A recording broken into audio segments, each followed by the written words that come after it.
Allez, petite vidéo sur l'affleurement, où je suis déjà venu il y a 2 jours, bon, mais qui était un peu une découverte pour moi. D'ailleurs, je suis quand même le premier à venir là. Donc, au sommet, on voit du lutétien. Au milieu, une espèce de mélange bizarroïde. Il y a peut-être du cuisien. Voilà. Et sous mes pieds, les argiles du Sparnacien.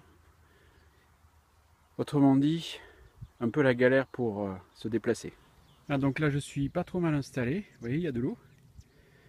On est au mois d'avril. Donc en été, ça va être galère. Et puis, le seau pour amener le sédiment. La boîte à dents, si je puis dire. Et puis le tamis à maille relativement fine. Pas très fine, mais bon. Ici, je ne sais pas s'il faut descendre plus bas. Voilà, donc je ramène le sable à la maison, que je relaverai. Parce que, eh bien, il y a des dents. Alors, c'est dans le niveau à galet. Voilà. Les galets sont pas très grands. Les dents non plus. Mais voilà, je suis sûr qu'il y a de la dent de petite dimension. Donc poisson, requin, sans doute tortue, croco, j'ai pas encore vu, mais il doit y en avoir dans ce sédiment. Mais sur place, ça serait vraiment gâché de regarder. Surtout que là, j'y vois pas grand chose. Bon, qu'est-ce qu'on a dans le fond d'un tamis?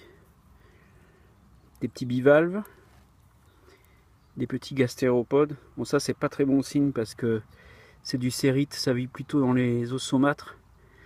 Et les requins préfèrent la pleine mer ou les eaux côtières. Un galet, ça c'est plutôt bon signe. Voilà. Un corail solitaire. Bon, il a beau être solitaire, c'est bon signe aussi. Voilà, et donc j'ai aperçu une dent, bon, qui est cassée, qui fait dans les, allez, 2,5-3 cm, sans la racine. Autrement dit, un requin de 3 mètres quand même. Sympa.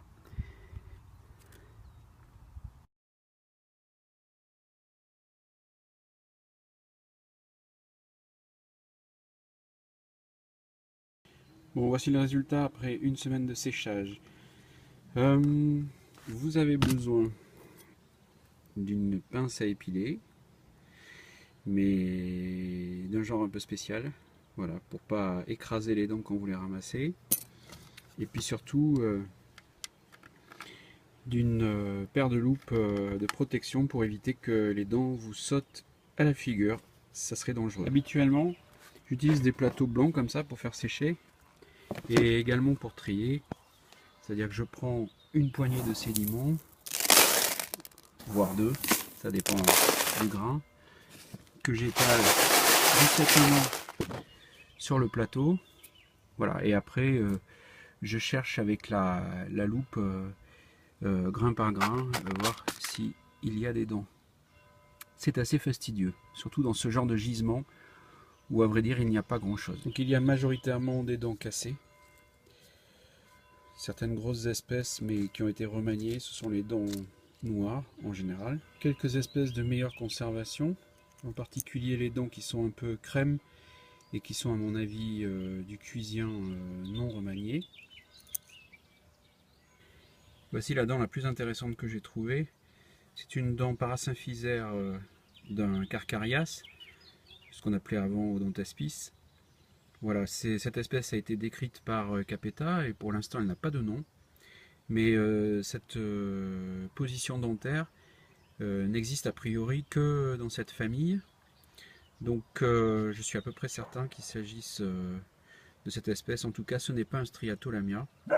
J'ai pris l'habitude de ramener, à chaque fois que je vais sur un site, environ 20 kg de sédiments, suivant l'intérêt, 20, 40. Bon, mais pas trop quand même, parce que je sais plus où mettre les caisses. Vous voyez, une fois que c'est sec, ça remplit facilement une caisse de 20 litres.